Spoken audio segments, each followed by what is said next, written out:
From the Notorious ATV, this is Just Incredible. We are Till 5 Wrestling, and we've got a very special episode today. Yes, today we were talking about some great TNA wrestlers from the past. We're talking about Samoa Joe, we're talking about AJ Styles, and we're talking about Christopher Daniels, three of the best in TNA history. So tonight, we're bringing an old friend back. We're going to say hello to Hoovy as we start squeezing the juice. There he is, folks. Juicebox has arrived. Yo, hello. How's it going, everybody? It's going well, man. It's a fun night here in the Till 5 studio. It's very beautiful. I like it. I don't know why I'm not in the same room with you guys, but I'll take it. You're in the New York branch. Yeah, New York. Okay. Yeah, it's the Twitch studios in New York. Yes. So John, or Juicebox, I wanted to invite you back as I have watched several of your Twitch streams, and you're a very knowledgeable fan. And I really wanted to bring you in and maybe talk about three of my favorite guys from TNA. I think anybody who watched TNA: AJ Styles, Christopher Daniels, and Samoa Joe. Right. So with that, Juice, take the lead, good sir. Yeah, I think these three guys are obviously synonymous with TNA, especially when you think of, the early days, not even the early days, the first like 15 years of the company, like in some way, one of these three were just involved in A division in a way that defined it. And, first off, at least for me, like I didn't even know of TNA until like 2005. And then even then I didn't really start watching until a little bit after that. So I have, my early year stuff isn't as extensive, but I know of it just from here and there jumping in. But I think the best place to start is probably with the most decorated of all of them, AJ Styles. Absolutely. Well, see, I actually saw AJ in WCW in person back in 2001 when he was wrestling with Air Paris. And I remember when I saw that this AJ Styles kid was tearing it up in this new company, NWA TNA. And when I saw that they announced that Jeff Hardy was going to show up, I was like, dude, I've got to check out this pay-per-view that's only $10. And it was full of lame finishes. What a great $10, though. But it was full of lame finishes. Fun show. It was. Yeah. So it was a $10 pay-per-view or a $10 ticket? It was a $10 pay-per-view. Wow. The original TNA pay-per-views were weekly for $10 a piece, except for the anniversary show on DirecTV. They would do those for a penny. Wow. That's nuts. But yeah, Styles though, man. I revisited his early stuff to see like first ever X Division champion. Won the tag titles pretty quick after that with Jerry Lynn, and I believe he was also the first ever TNA Triple Crown. So clearly, like from the start, like they knew, like, hey, this is our guy. We like what we have here. Wasn't he also the first TNA Grand Slam champion? Probably. And especially in the early days of TNA, man, him and Jerry Lynn worked well as a tag team, but man, they had some great matches against each other. Mm-hmm. Yeah, no, I think because didn't they do like 10-minute Ironmans or like 10-minute time limits or something back then too? Yeah. They did like a 30-minute Ironman a couple of times. Yeah. I know that Joe and AJ had that later on. Oh yeah, and AJ and Daniels had that. I really enjoyed the Triple X and AJ random tag team moments when they were in the ring against each other. So, unless I'm jumping the gun and you guys have something you want to really talk about from the first few years, I think the first thing to even talk about is obviously the Unbreakable triple threat match at 05. Look, I was there. I'm more than happy to talk about that one every day of the week. Was that in Florida? Or where was that? It was in Orlando. I took a year off between high school and college. Okay. And I was actually supposed to go see Motley Crue with my best friend. Wow. And my mom said, hey, I'm going to Orlando for a week. Do you want to activate this credit card that's in your name? And we'll go down there and you can just have your week in Orlando. And I said, well, have fun at the concert with your dad. I'm going to a wrestling pay-per-view on September 11th. My first time on an airplane. And I remember being in line and all of us freaking out as the Dudley Boys walked by because they hadn't been signed yet. It hadn't hit the internet yet. We were just like, what? Did they debut that night? No, they debuted at the December pay-per-view. Oh, okay. They're just hanging out. I imagine that was their contract sign. Interesting. Was they came in for that. But yeah, clearly a classic match. I mean, 5 stars. I think I don't know if it was the first 5-star for TNA. I know I don't really care for Meltzer, but I know everyone really. I think it's the only. It was the only one.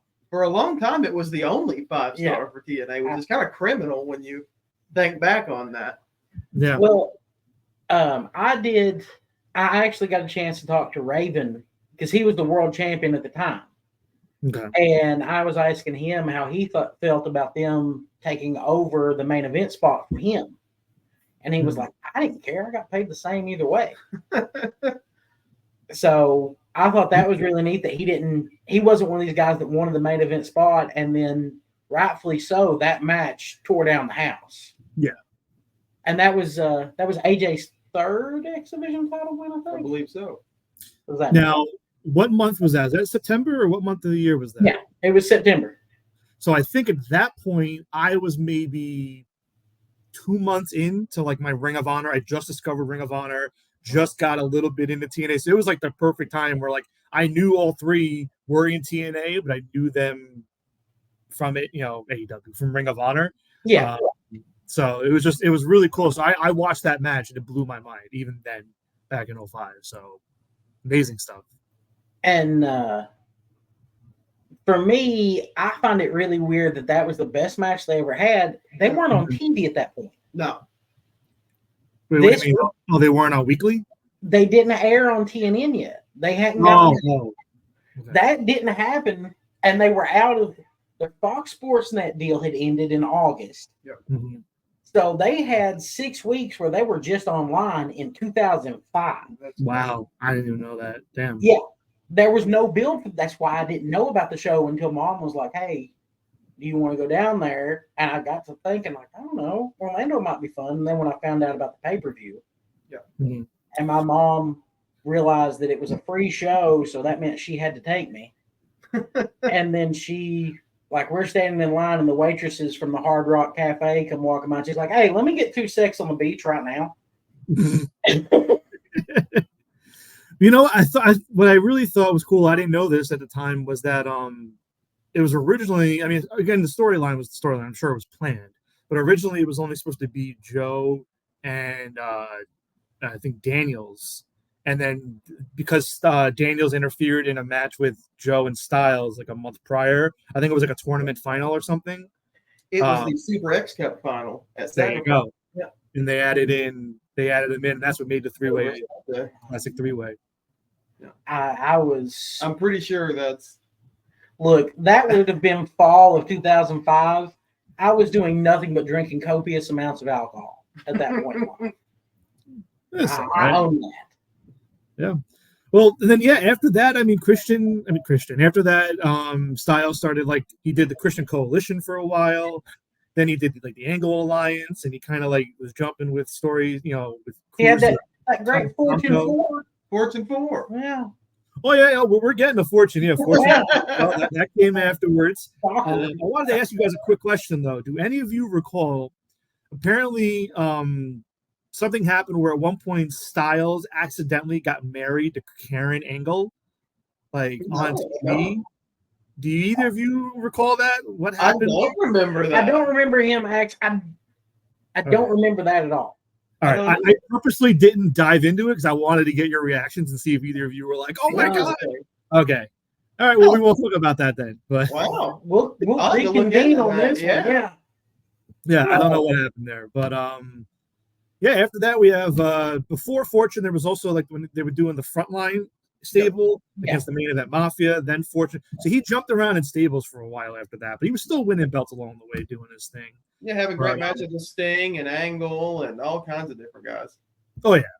Well, and to me, the biggest tragedy of these 3 guys is Christopher Daniels. Exactly. Yeah. Yeah. Oh, for sure. Old Man Daniels deserves more than he got in wrestling, by far. Well, definitely. And that's across the board in the industry. Because at least, like, I was going to argue Joe, too, but at least Joe got his flowers along the way elsewhere. I mean, Joe main evented everywhere. He yeah. at Well, least. I'm saying compared to Styles amongst the three of them, like, Well, yeah, I could argue Joe, but definitely Daniels is the lowest of the three, unfortunately, in terms of accolades. and Shame, I he's a really nice guy. I remember really wanting to see Daniels and Angle. Yeah. In a one-on-one match for the world title. Like, that's who I wanted Daniels to beat for the belt. But it just never went that way. I mean, eventually, I'm glad at least Daniels got a Ring of Honor title at somewhere down the line. Yeah, that even happened way after, too. Yeah, so did Jonathan Gresham. So there you go. Yeah. I forgot that Nigel was originally in Fortune, and then I guess like he didn't earn his shot or by winning a match or whatever, so he just didn't like keep going with it. But yeah, I really dug the Fortune. Wait, you mean Desmond? Yes, Desmond Wolf. Yes. Who's Nigel? Who's this Nigel you speak of? Sorry, I try to avoid slave names. I don't like to use their names that they have in their prior companies. But yes, Nigel. But yeah, Fortune, that's around when I started watching weekly and like really getting into it from week to week. So you fell in with you fell in like Hogan era is where you started with Impact? I mean, yeah, listen, I followed and I knew of TNA, but like when I really was starting to watch week to week, well, because you know what it was? I bought into the whole, you know what, Monday Nights Live. Let's beat Raw. Let's beat WWE. I'm gonna watch it on Spike every Monday. And listen, I'm not a Hogan guy at all. So like it wasn't like Hogan was like, oh yeah, he's here. I hated him being on there, but if he was gonna help raise the ship. Wrestling fans do love tribalism, and that was a perfect time for it. WWE was not a very good product at that point, and TNA, was really hot before Hogan got there. At this point, and this is how me and Juice actually know each other, we were on the Ring of Honor message board back then. Yep. And TNA started doing these, letting the fans vote for who RVD's opponent was going to be. We spammed that website for like 4 weeks in a row to make sure it was Desmond. That whole message board. And then they finally just took him off the list. Wow. Yeah, they knew. No matter what, they were going to pick who they wanted to pick. Yeah, you could have put anybody up there, and we would have been like, Desmond. Yeah, but as for Styles, though, I mean, like, so I dug the Fortune group. I was okay with the whole, like, you're the new Nature Boy, the next Nature Boy with Ric Flair. When they did that little bit where he was like doing the woos and wearing the ropes for a while. But then they put Fortune with like Immortal, and I was it was NWO territory where it's like too many people in a stable. Yep. Yeah, and that famous picture of them holding up the "they're here, but it's the wrong there." Yeah, they're. They are here. Now, this next thing, I loved it for how stupid it was. Claire Lynch. I loved this storyline. It was so stupid and dumb. Every week I was hooked for how dumb it was. So it was almost ironically. Was but Russo like working in the company at that point? I don't think so. I said, was Russo working in the company at that point? Because it definitely felt that way with the Claire Lynch angle. I don't think that he was because Bischoff was still very important. All right. Yeah. Wow. But oh my God, like, because that's what happened. Because Kazarian left Fortune, and that's what made Fortune break up. Kazarian left to go like be with Daniels to protect Styles from the news getting out because Daniels was holding it hostage. And then, it's for all that drama and everything. It turns out it was just them trying to blackmail AJ with a fake pregnancy with an addicted woman. And AJ had to win a match to earn the paternity rights. Well, and then the poor girl that did it wasn't even a wrestling fan. She was an actress that they hired. And she was getting death threats. And the best part was, I think she worked in Universal Studios. She was on the lot. And all the fans would like see her there. It was amazing. Just so good. I love it. Love it. Love it. Yeah. And then from there, I mean, Evil Ways AJ with the theme, all the black with the aces and eights. I thought that whole story was amazing with the Willie Woney, the lone wolf. When he came out with the old music and then it went to the new, like not the new music, went to the old music, all-time moment. Loved it. I popped so big. So what would that have been? 2013. Yeah. That was around- about the point Yeah. that I started checking out of TNA. I was still watching regularly at that point too. That Yeah. was when back then I had a friend that was friends with James Storm. And Mhm. Storm, anytime they came within 3 hours of us, Storm would hook us up with tickets. So we would go, but I didn't know half the storylines. I was so confused, like, who the hell is EC3 and why is he Yeah. important? I like EC3. Now it's a different story, but back then I was all about it. I thought liked EC3 back in I the always day. it was enjoyed very it. I was always like, Trouble, trouble.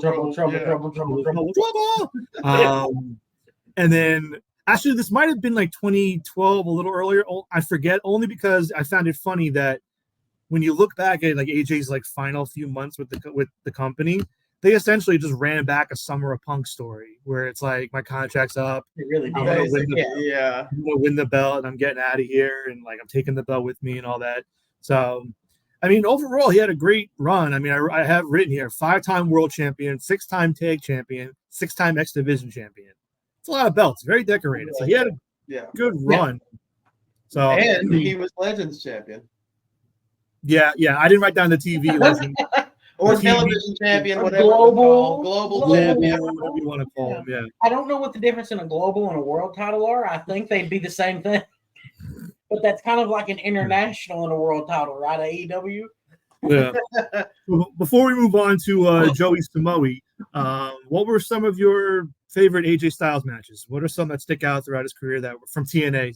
Oh man, there's an AJ Styles and Bobby Roode Iron Man match. And I think it might be from 2011 or 2012.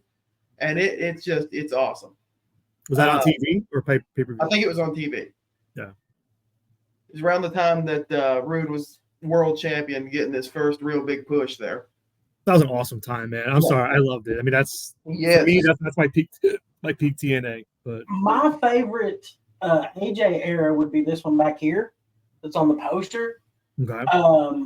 Because that's when they were tag team champions. Yep. AJ and Daniels. I loved that era because I felt like it was really cool to see two guys that could be great singles stars also be a 5-star tag team every week. I loved that the rivalry with LAX, the cage matches, everything. Daniels just worked well with anybody, and so did AJ. So it just kind of worked out. Yeah. Yeah, even though they're like a known trio, like for me, it was always AJ and Daniels, and then Joe. That's how I always saw it. But I feel like AJ was the old man that wanted to make sure to help everybody get an opportunity that he didn't really get when he was younger. Yeah. Have you ever heard the story of Daniels paying for Punk and Cabana's travel? Was it on the straight shooting, maybe? Yeah. Yeah, I saw it. Like, he paid for their travel to get to ROH for their debut. And he's just a good guy. Yeah. I'm glad that he's making a living still in wrestling. Yeah, absolutely. Oh, for sure. Even if he sent me the wrong autograph years ago when I ordered it from his website. So, Samoa Joe, again, he signed a little bit later on. He came in like right in 05. I think he debuted and then like quickly was put into that triple threat match. Like, he wasn't around for long. Yeah. So obviously the first thing you think of is how he started. I mean, 18-month undefeated streak. Yep. So I mean, I don't mean to cut you off. Go, please. I absolutely hated Samoa Joe at first. That's such a crime. Every time he came on my TV, I would look at my dad and I would say, "Oh, great, fat ass Samoa Joe again." Was it because of his build? Like, what made you hate him? I never got the hype until I saw him wrestle longer matches. Yeah. And because I didn't get into ROH until 2007, 2008. Okay, I get you. I get so what I you're had saying. to go back and watch those DVDs. And ironically, my love of ROH downgraded AJ Styles for me. Because that's when I realized AJ's great, but all these other guys in this company were too. Yeah. Okay, yeah. I get you. No, but you know what? That's a very good point though with Joe, because I can get that. If all you're seeing is weekly squash matches, like a minute, you're like, this stinks. I hate this. And then I get it. You're not seeing I was Joe. a kid growing up in the era of Samoa Joe debuting in TNA, and I freaking loved it, man. The crowd chanting Joe, man, it was infectious. It was so bad that my dad actually thought that the wrestler's name was Fat Ass Samoa Joe. But he finally, like, when he won the world title, and I was like, "Oh, Samoa Joe champion." And Dad goes, "I thought his name was Fat Ass Samoa Joe." I was like, "No, Dad, I call him that." Oh God. But yeah, so his streak. So there was a lot of times where he was like not being pinned, but still losing. Things like that. You know, he had to win and lose belts. So they were protecting him, but technically the undefeated streak was 18 months. And eventually it ended to Kurt Angle.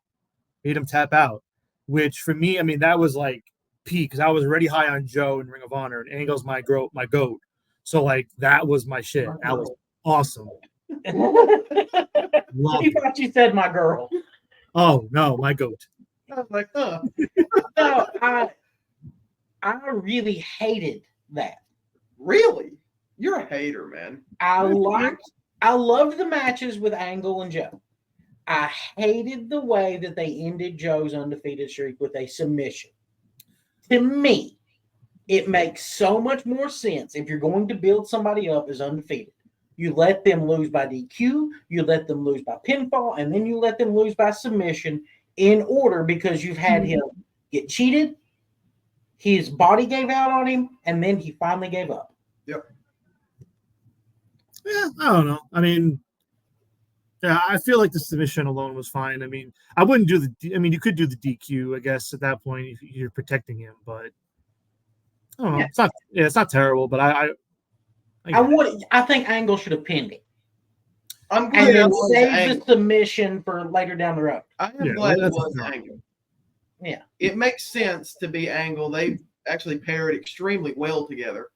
Yeah, at that point, 18 months in, it's almost like, okay, if you're gonna do it, it has to be worth it. And honestly, Angle was the right time and moment to do it. So I think it paid off really well.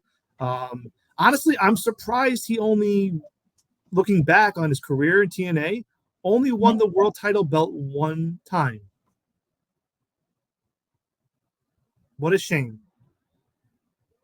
Like, who only has it once? Sorry, we had the dogs came running in the studio. No, that's okay. Samoa Joe only had the world title one time in TNA. Like, it's just think about it. Like his time there and his like legacy, nuts. But the thing with that is, Joe was only world champion once, but he was undefeated for a long time before. No, and he was winning the X division. He won the X title, I think, twice during that reign. So I mean, listen, he was winning belts. It's really, I don't feel like you can really say, "Oh, he deserved more" when he didn't lose for 2 years, basically. Yeah. No, so I'm just saying on the opposite wise, when you look back and think, that's all. Yeah. He didn't get the prop, but he got the prestige of being undefeated. Mm-hmm. And then, unfortunately, in the match when he lost the belt to Sting, he did that big drop kick onto the cement stairs and like just kind of fell off after that with the injury and the time off. And then you want to talk about hating Joe? I despised the Nation of Violence gimmick that he did. Oh, so did he get like kidnapped by ninjas and come back as that? I think so, right? I don't know. The ninjas again. He just showed up with face paint and he had face paint, a buzz cut. He was walking around with like a freaking like a tomahawk knife or whatever. He like tried to kill Scott Steiner one night with it. Yeah. I hated that, man. That was he had a 33 1/3% chance of beating Scott Steiner. Terrible. I just could not stand any of that. And then because then they did the King of the Mountain match, which I'm sure we all know and love, where he grabbed the belt, gave the belt to Kurt Angle instead of him winning the belt, just gives it to Kurt, and then joins the main event Mafia. Yeah, it was all off the rails. I couldn't. Looking for Samoa Joe after he lost to Angle was not good. Well. It is very hard, I think, for a lot of these companies to figure out what to do with somebody after losing the world title. Yeah. Oh, absolutely. With any title, that's the problem with long title reigns. You get complacent, and it's like, oh shit, now what do we do? Yeah, that's exactly right. Yeah. Well, and honestly, after that, I mean, I don't have much because, like, That's it's about crazy. it, really. It's crazy how after that, like, all he did was he aligned with Hogan for a while. He won the tag belts with Magnus. He was in a Beatdown Clan a little bit later. Beatdown Clan was like right at the end of his career in TNA. Like, I mean, 1 world title, 2 tag titles, and 5 X divisions. Like, he did X division well, but like, he really didn't win a lot of belts after like the injury. If I can be Notorious for a moment, Let's go. Samoa Joe is really not that amazing of a wrestler. He is that amazing of a wrestler because of his size. He was put in the X division because he can flop around at 300 pounds. Yeah. If he had been 100 pounds lighter, no one would have cared about him. He would have, if he had been 100 pounds lighter, he would have been John Silver. Yeah, I mean, listen, I get what you're saying. It's like look at Walter / Gunther when he lost all that weight. I mean, he's still a great wrestler, but like a lot of that aura is gone. I'm sorry. Yeah, I agree. He's not as intimidating. I'm glad he's happy and healthy. Don't get me wrong. And if you put me in a room with a bunch of people that are 150 pounds, I'm going to look like a monster because I'm fat. Like that's just. It's only because he's so much bigger than everybody else. It's because Austin Aries is a glorified dwarf. Samoa Joe looks like a monster next to him. Well, actually, I'm glad you brought up Austin Aries because that's one of my favorite Samoa Joe matches. I was going to say, let's talk some Samoa Joe matches. Yeah. What are some of your favorites? Yeah, definitely Austin Aries and Joe from Slammiversary 10. I think that's an awesome match. Mm-hmm. Of course, we've already talked about Joe versus AJ and the Unbreakable match. Rob Van Dam versus Samoa Joe in that kind of 2010 to 2012. I know that you're high on RVD. I haven't seen 10 matches from Van Dam that I felt were great. I'm with you, Tanner. Don't worry. He's never seen ECW in its full length. Yeah. Even I haven't, but I still can appreciate Van Dam's the man. Yeah, he's dope. I will say that I enjoyed Samoa Joe and Taz a little bit as a unit. Do you remember Joe cutting the promo on Scott Hall in front of Kevin Nash? Oh, was that when Hall no-showed? Yes. Yeah. And Eric Young was the guy who filled in that spot. Yep. I feel like the Joe and Nash stuff was the moment to make Joe the man in that company. Yep. Yeah. Could have been. You could have ran with it from there, but instead he just got pushed aside. Failed farther and farther down the card. He kept over slipping time. down the card. Yeah. And then he went to the WWE and had a great NXT run, man. Joe's NXT run was magnificent. Yeah, he also wrestled in a company called MLW. He did. we got into that for a slight minute. We were discussing Joe a couple of weeks ago on the show and got off on MLW and just stopped. We got off on this tangent, so it's nice to bring Samoa Joe back up today and give him his due. Yeah, Joe and Lesnar was a lot of fun. Yes, it was. And Joe has been a lot of fun in AEW. Yep. Even coming back to Ring of Honor to start. Yeah. Just to get that little bit of nostalgia run before he made it to AEW full time there. But man, he's just got aura. And to his credit, he is the only one out of these 3 guys to branch out successfully into another medium. Yep. Oh, yeah. Actually. Yep. Twisted Metal's a pretty solid show. Yeah, it is. Yeah, I have not seen it, but I've heard it's good.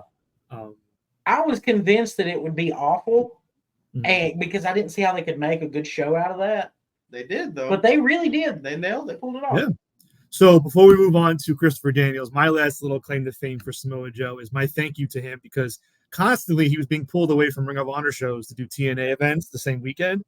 And there was one show I went to in New Jersey where Samoa Joe was supposed to fight the Necro Butcher.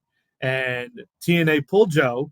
And because of that, Homicide fought Necro Butcher instead. I was front row. That was the infamous chair riot where all the chairs were Oh, nice. And in my closet right now is half of the table that Homicide put Necro Butcher through. That's awesome. So that's my little claim to fame. So thank you, TNA, for taking Joe away that weekend, even though I wasn't happy in the moment. But that's awesome. It worked out in the end. Oh, yeah. Awesome. Yeah, Homicide is another guy that we're going to have to cover at some point. The man deserves his flowers. Yes, he does. I love Julius Smokes. All right. So, Christopher Daniels. low man on the totem pole, unfortunately, but we all love him. What was that? The fallen angel. The man who was going to be the higher power until Vince McMahon realized he was bigger than Christopher Daniels. That's wild to think about. Had a really great match with Rhino in ECW in '99 and did not get signed somehow. He also had some pretty solid match. I think it was with S.A. Rios back in the day on Heat. Yep, and Jack. He was on Jack. Yeah. It could have been. Yeah. Wait, WCW had him, and then he broke his name. They all did. They all had him. They all had a chance. Never understood it with this guy. He popped in everywhere through the '90s, and it just didn't quite stick until TNA came about. And Ring of Honor, right? And Ring of Honor. So he started, and immediately he was in Triple X. Yeah, Low-key, Elix Skipper. I knew of them. Didn't really watch a lot. Honestly, I probably would have loved them if I was watching from the start. Great. I mean, I like Low-key, even though he's kind of a jerk. I do like him as a wrestler. They won the tag titles pretty quick. I mean, they started feuding with Styles pretty quick. Yep.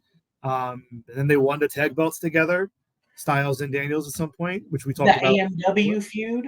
Yes. Like, that is the AMW feud with Triple X. Oh, AMW. I thought you said F. Yeah. America's Most Wanted. Oh, yeah. I see, America's Most Wanted is one of the feuds that I knew about earlier from a friend of mine. He was a huge America's Most Wanted fan.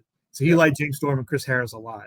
How could you not be at that time, man? Those guys were great. When I went down to Unbreakable, I bought a AMW TNA promo signed by both of them. There you go. Like, I went to the merch booth and I was like, I need that promo, that Raven DVD, and that Jeff Hardy DVD. I regret my decision on the Jeff Hardy DVD because, well, this was 2005. He had to have like 10 matches in TNA. Yeah, very true. Yeah. But like they kept reuniting and like breaking up Triple X. I don't know if it was like what creative, but I kept like back and forth. Let's be honest here. What did you just say about Low-Ki? Yeah, it's kind of a jerk. So I would imagine that's where the problems were. I have read before, and I don't know how true that is or not, but I have read before that he created some issues for the three of them, and that's why it was kind of stopped. He wouldn't lose. Yeah, it doesn't surprise me. And then from there, I mean, like, then I think he beat somebody for Feast or Fired and the briefcase, and the briefcase made him get fired. But then he came back, and then we got the lovely Curry Man. Curry Man.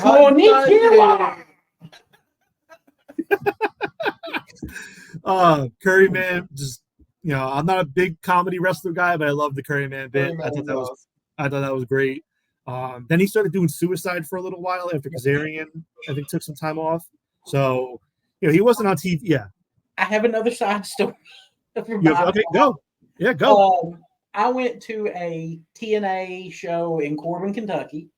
I had been the college representative for them and put up all their flyers, so they gave me free tickets. And then I won a backstage pass. Okay. Kazarian was the one wrestling as Suicide at this time. Yep.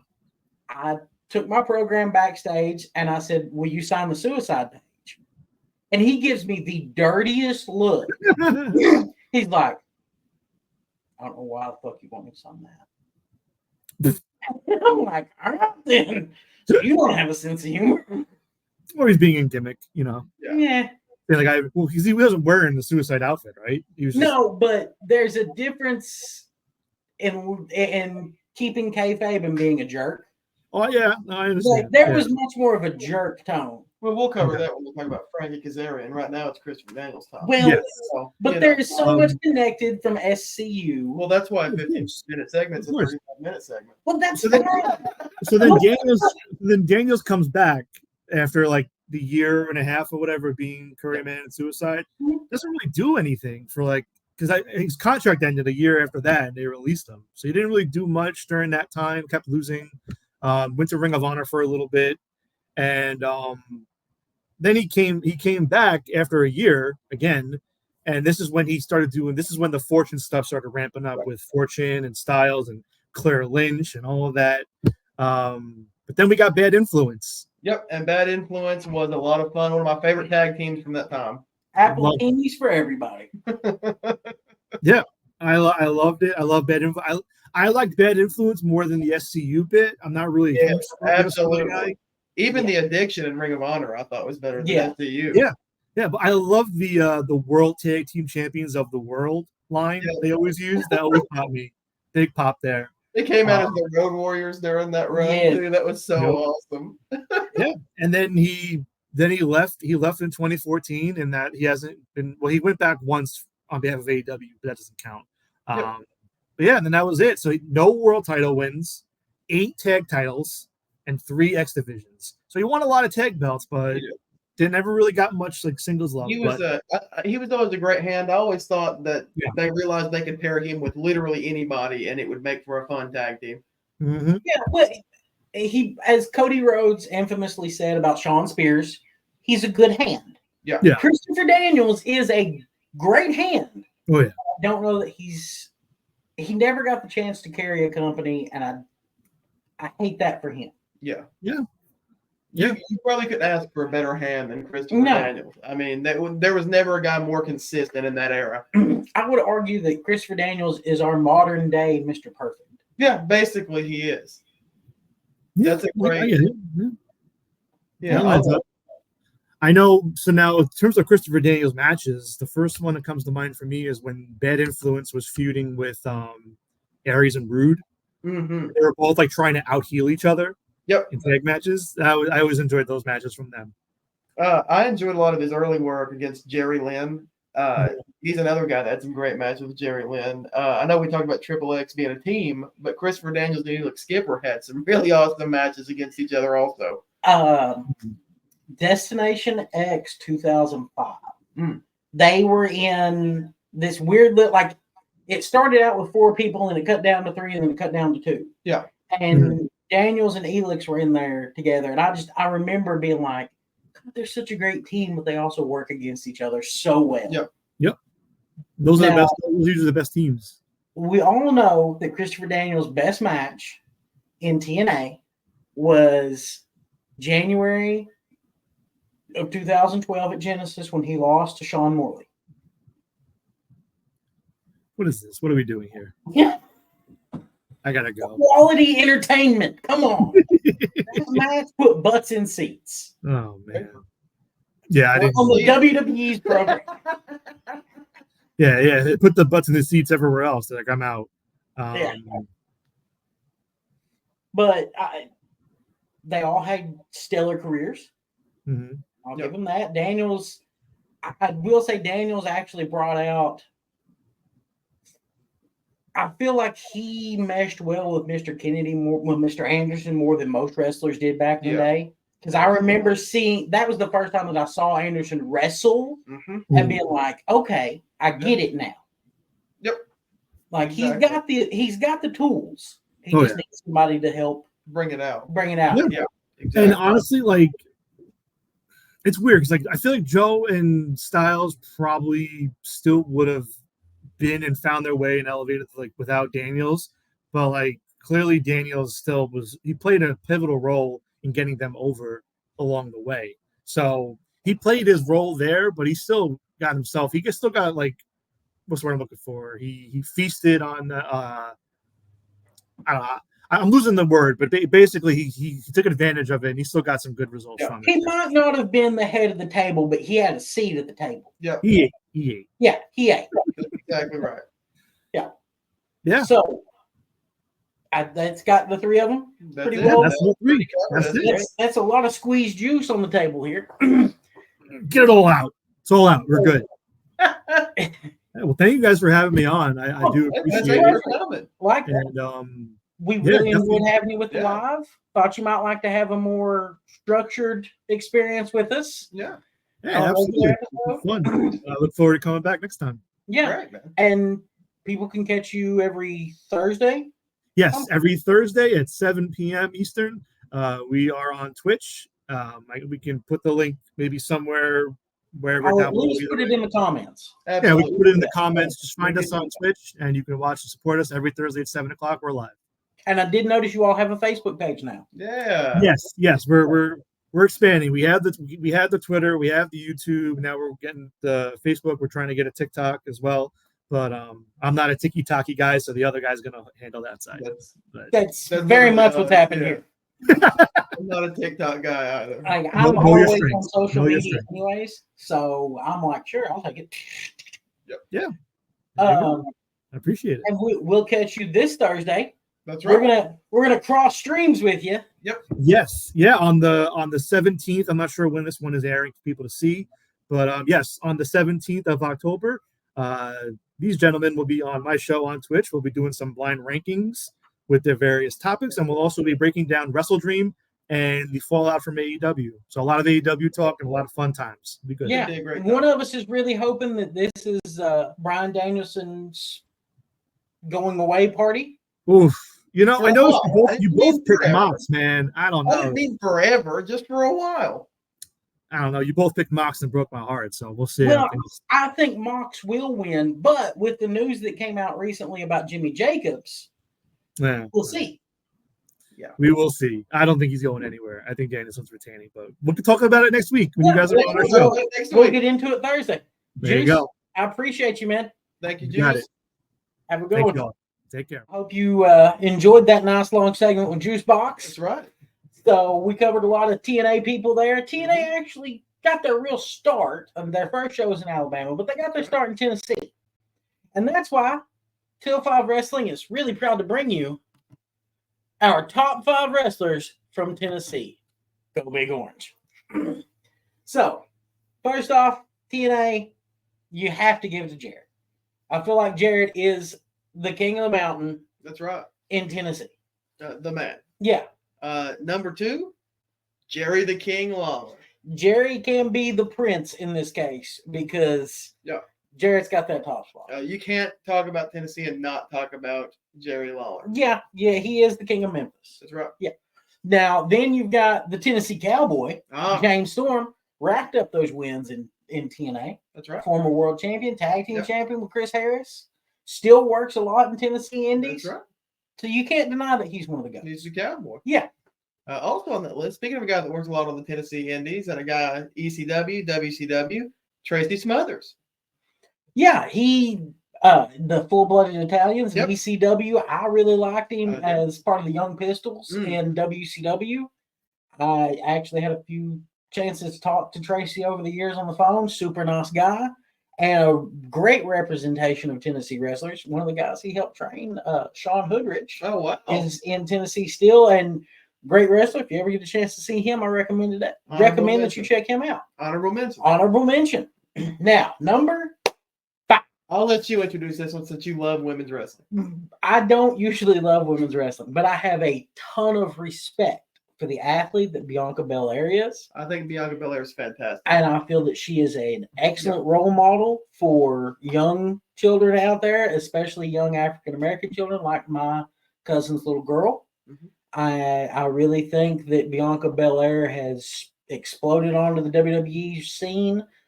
She's made herself into a huge star. And while this is a very short Till 5 segment, I feel like you're not going to find 5 better wrestlers that represent the state of the Tennessee Big Orange Nation. And that's 2. 2, 5, 5, 2? That's 5. 5. Or 2. Second segment. Whatever. 2, 5, 2. 5, that's 5 wrestlers from Tennessee, our second segment. Answer me. In Tennessee, thinking about the top 5 wrestlers, perhaps you could make your way over to Greenville and go see Hot Donna at Green Hemp Company. They're open Monday through Saturday from 10 a.m. to 9 p.m. and Sundays noon to 6 p.m. You can contact them at greenhempcompany.com or greenhempcompany@gmail.com. This is Toying with Danger with Theo Hughes.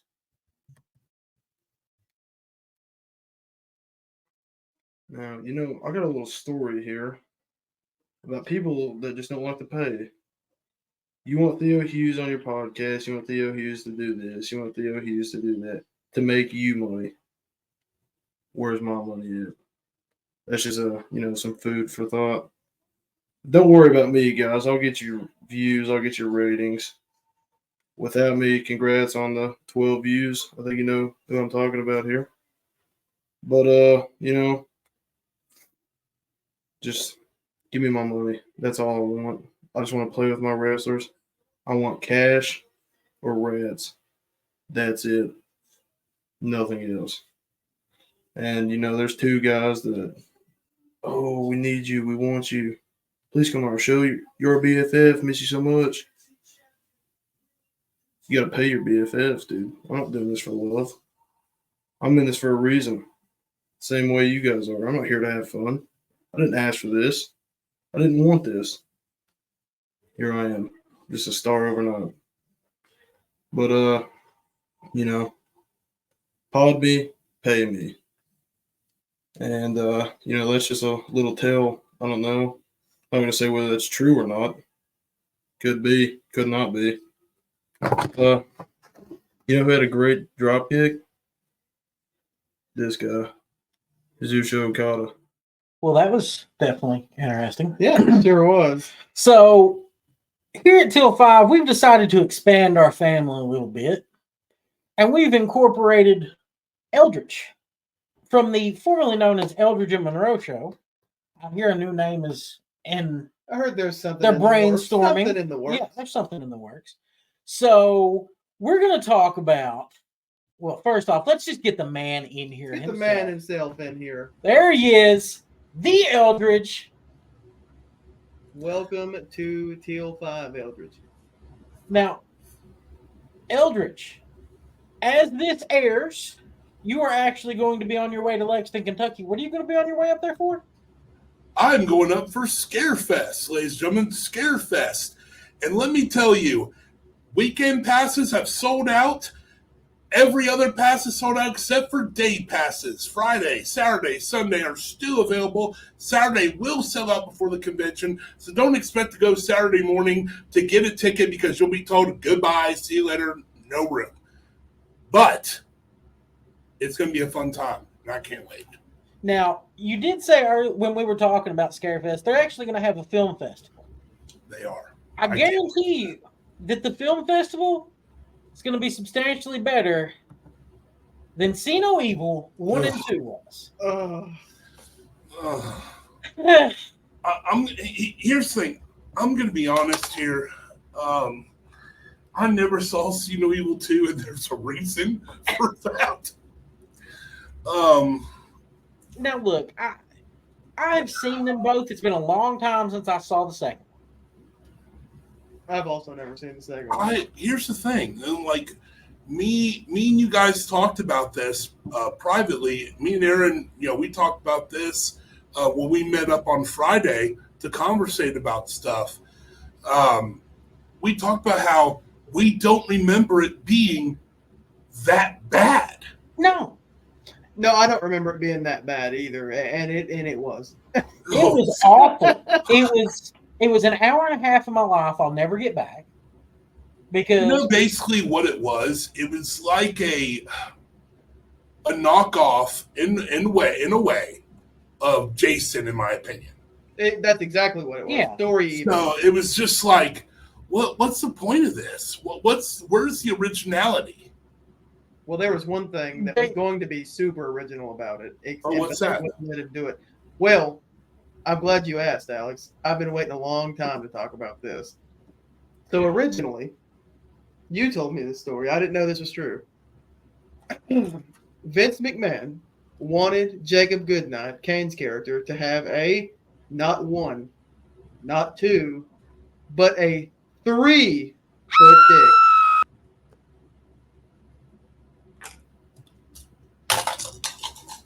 yes. Yeah. Yes. So, hold on. So you're telling me when he goes to throw the chain, he has to whip his penis up on his shoulder so he can throw the chain? That's what we have to assume, Alex. Yes. Apparently, Vince, while they were filming some of the movie in Australia, the director called producer or something like that, and it was, can you do something about Vince? He won't give up about this 3-foot long penis. And Vince really wanted it in the movie. I don't know why. My understanding was he was supposed to be enjoying himself while the girl was showering.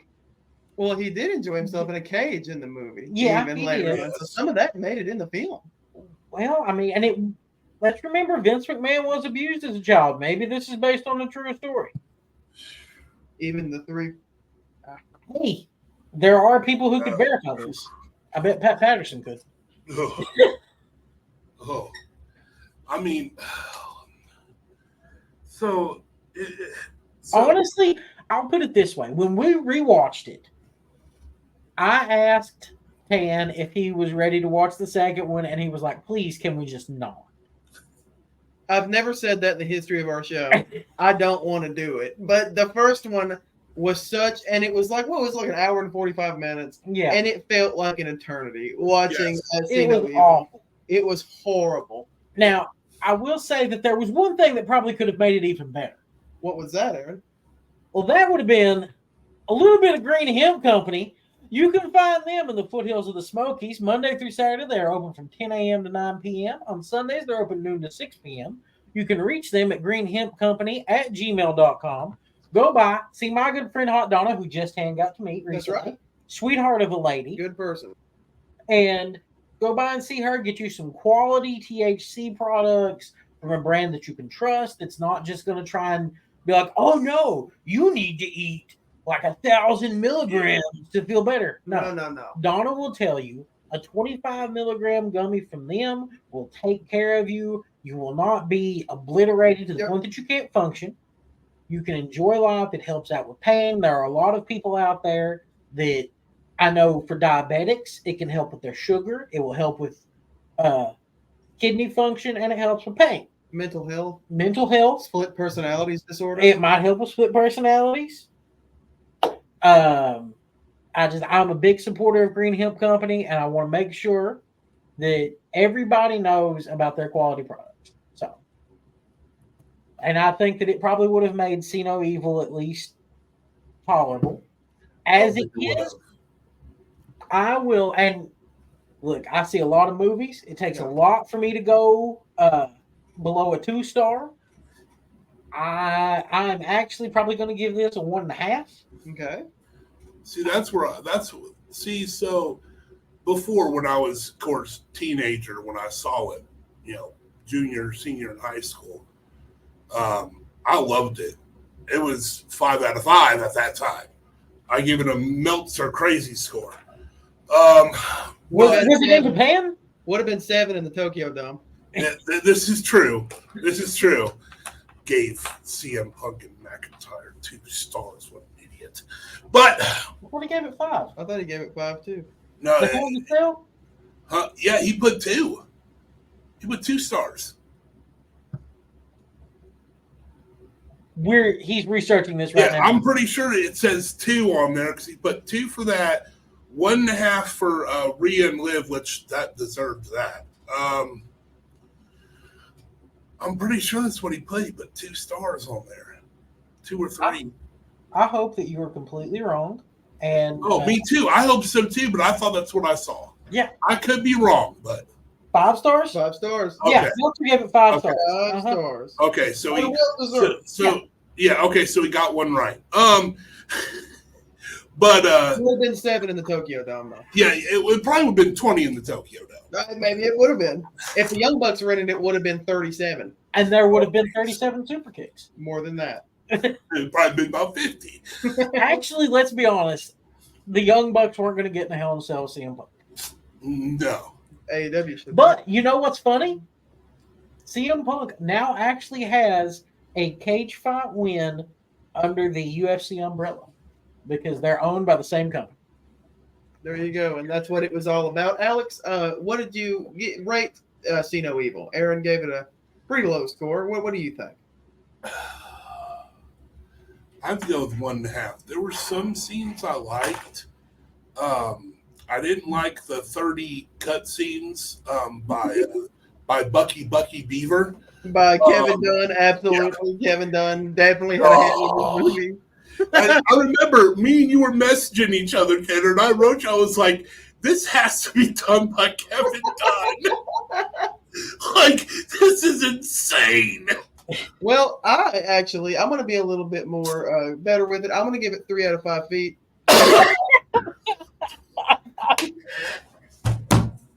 As far as actual movie rating goes, do I have to give it a point? So, how about How about before or So hold on. You gave it 3-foot penis and a 5-foot penis? Is that Yes. what you gave it? Okay. Yes. Okay, we're good. Correct. well, me and Eldridge are giving it 1.5 inches wide. There you go. So I think that at some point we need to try and find a decent horror movie that stars a wrestler. Is there one? No. We could watch Santa Slay with my most hated person ever, Bill Goldberg. we could watch. Oh, hey, yeah, Goldberg. Hey, maybe that would be a fun Now, Christmas. hold on. ATV, what did Goldberg do now to make Tanner so mad? I don't know. It wasn't Goldberg's fault. Goldberg's fault that Bret Hart continued to wrestle after getting kicked in the head. Yeah, it was, man. And you know what's going to be great? When Goldberg shows up and takes the belt from Gunther and then goes over to Saudi Arabia. Ugh. Yeah. Maybe Goldberg will help his fellow Atlanta native, Cody, beat Gunther. And we can do Gunther versus Goldberg at the Royal Rumble. That sounds so terrible that I'm not excited for it at all. I think that sounds great. Aaron, what about you? I think that sounds I'm fine with it. I'd rather see, now hear me out. I'd like to see the American males. American males. American American males. American American males. American males. males. Then Hey, that's they're back to doing stuff now. I mean, Hey, why not? how about the American males and Bill Goldberg versus Gunther and Imperium? American Bills. Ooh. We can get Giovanni back into Again. And what about this? I know he won't do it, but what about this? Bret Hart is in the corner of Goldberg and the American males. He wouldn't do that. Goldberg and the American males aren't Canadian. Tanner's face right now, he's just like stop Well, that. Eldridge, I would like to say that it's been fun, but that movie was awful. Yeah. It's nice to see you, to joke with you. Absolutely. And I guess that's 4, folks. All right, so that's 4 segments. Right. So for the 5th segment, I have a very special guest, Aaron. Okay, I like special guests. Toni Storm is the #1 ranked women's wrestler in the world. Yes, Did I you see that love list? Toni. Timeless Toni. Yeah. So I thought it would be great to get a woman's perspective on Till 5 wrestling. Well, we had Wiggy. I've got better. Ladies and gentlemen, Till 5ers, say hello to Killer. You may not know me, but my name is Kim Maggard, and I recently have been approached by Great Till 5 Wrestling for them wanting me to join their November 1st live stream. And although it is absolutely fantastic that ATB finally wants a woman's perspective on this kind of thing, I need to know first that he has seen at least these 5 matches before I'm willing to talk. Those matches are Gail Kim versus Awesome Kong from Final Resolution 2008, Gail Kim versus Velvet Sky from Lockdown 2012, Havoc versus Velvet Sky from Bound for Glory 2014, Mickie James versus Deonna Purrazzo from Bound for Glory 2021, and Jordan Grace versus Masha Slamovich from Bound for Glory 2022. If you have seen those ATB, then I am very willing to come on your show and talk. Killer Kim out, I guess that's 5.